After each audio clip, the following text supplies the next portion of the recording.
All right, hey everybody, this is Steve with Business at Brass Horse. I'm a business professor and a small business owner, and I'm concerned about small business issues. And so that's what this channel is dedicated to. And today I want to tell you what I intend to do with this video. I'm going to create a series of short videos about the Paycheck Protection Program application for forgiveness that was just released by the Small Business Administration on Friday evening, May the 15th. Now, altogether, I'm going to be putting this in a playlist that you can move through just one short video at a time. So in this video, I'm just going to discuss kind of before you get started the documentation that you're going to need so that you can start assembling that and you can move on to the videos that follow. So let me first ask you to use the link that's down below in the description and download the forgiveness application. You can download that from two places, the Small Business Administration and the Department of Treasury. In this video, I'm just going to discuss the documents that you need to have. And these are documents that you're required to keep for up to 6 years. So all this information is found quite lengthily, if that's a word, lengthy description of these on page 10 of the application. That's right, I said page 10. It's an 11-page application. Now you're probably thinking to yourself, gosh, it only took me 4 pages to get approved. You're right about that. It only took you 4 pages to get approved. It's going to take you 11 pages to get forgiveness. Now, this is going to be interesting because I'm going to draw a distinction between what sole proprietors and single member LLCs with no employees need and everyone else. So pay attention regardless of each one of those you are, and I'll tell you what you need to do. Now, you're going to need documentation showing the cash and non-cash benefit payments if you had employees that you have made for the 8 weeks that you're going to use for this application. Now, what's interesting is when this application was published, it let us know that there's 2 8 weeks that you can use.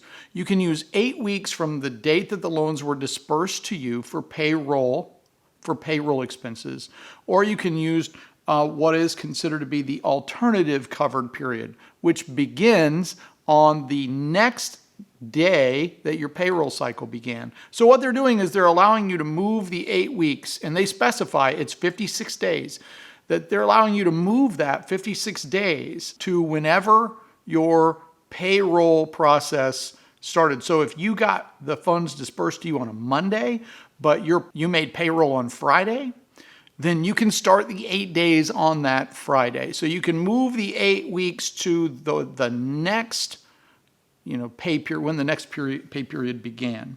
Okay? All right, so that's good. That's convenient. That's for payroll only, though, not utilities. Okay? So you're going to need things like bank account statements that show disbursements. If you are a sole proprietor or a member of an LLC, single member LLC, or a partner or general partner in a partnership, then you can stop here. If you had no employees, you can stop here.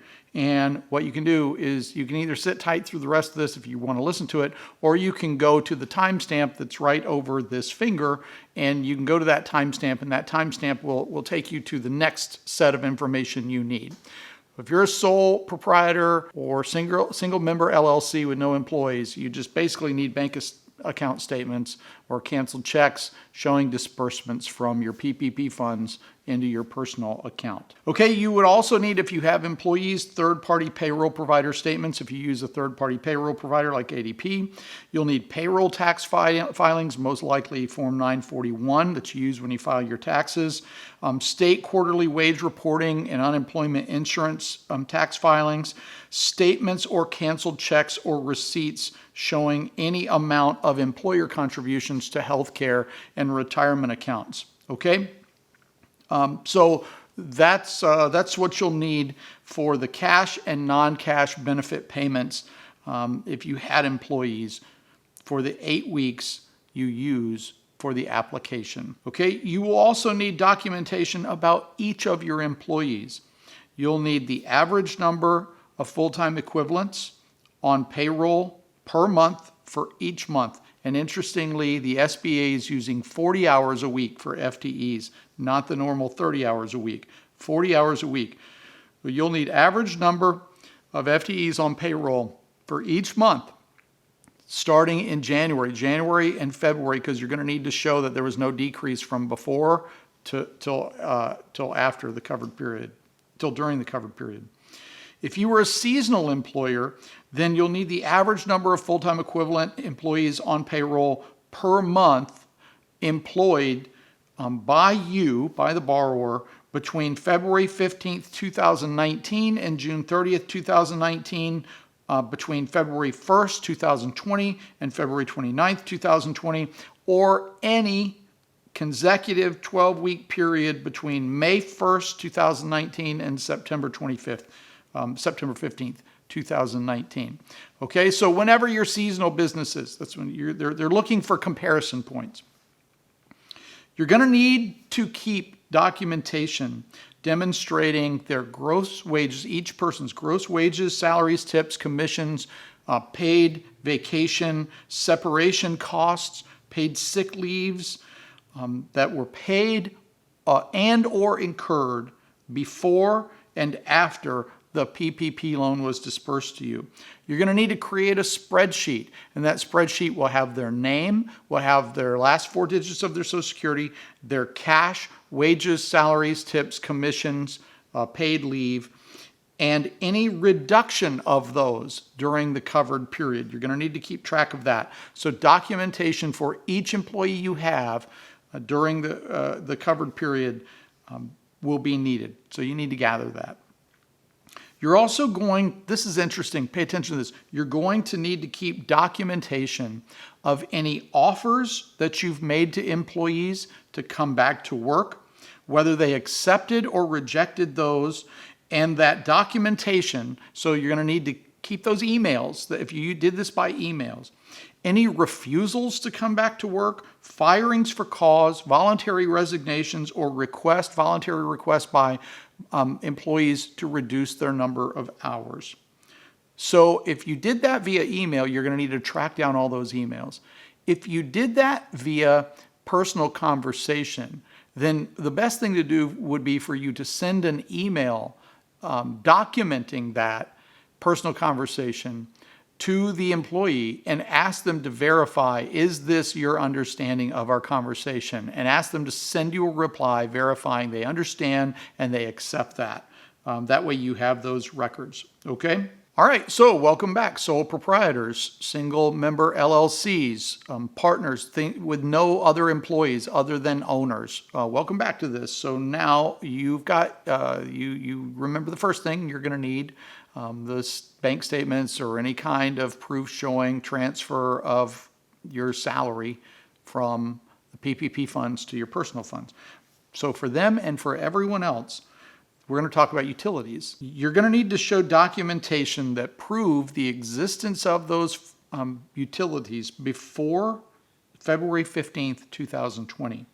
So any invoices from before, receipts of payments, statements, canceled checks, any proof of payments before February 15th showing that they were in existence. You can't necessarily control the amounts of those before. You just need to show that the utility existed. You were already subscribed to that utility, okay? So in other words, if you can't just go out and get a new internet connection or something like that. So you need to show, yes, I was paying these utilities. Now, during the covered period, and this covered period needs to be the 8 weeks following the disbursement of the PPP funds to you, not the alternative covered period that they're allowing you to use to payroll for payroll purposes, but the 8 weeks, 56 days following the day that they disperse the funds to you.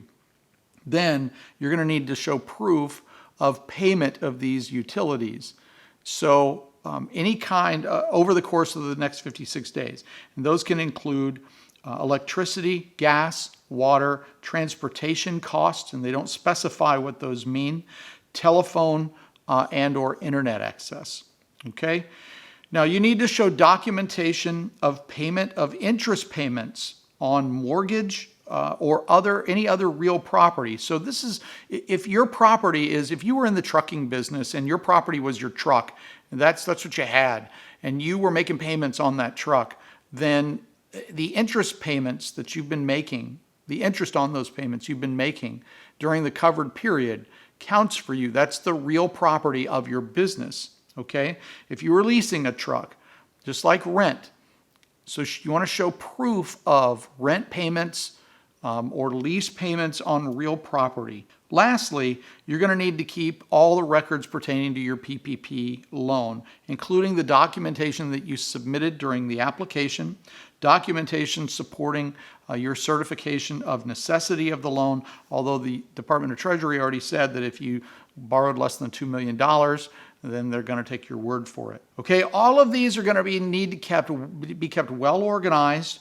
and will be kept for a minimum of 6 years following either your forgiveness or the date that you pay off the loan. Okay, so thanks for watching. In the next video, I'm going to be walking through a very quick video about filling out the portion of the application that you'll need to if you're a sole proprietor or a single member LLC or partnership with no employees, because it's infinitely faster for those folks to fill this out.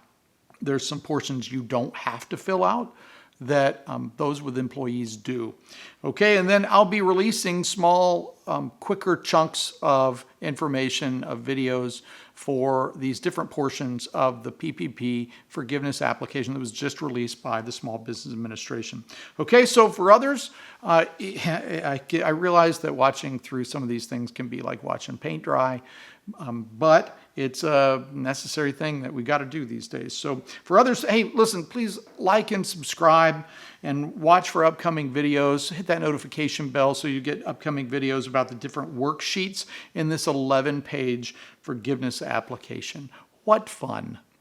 I really appreciate all the support that small business owners have given this channel. The comments that you give down below about your experiences are invaluable, not just from me, but for others. So keep those coming. All right. I look forward to seeing you in future videos.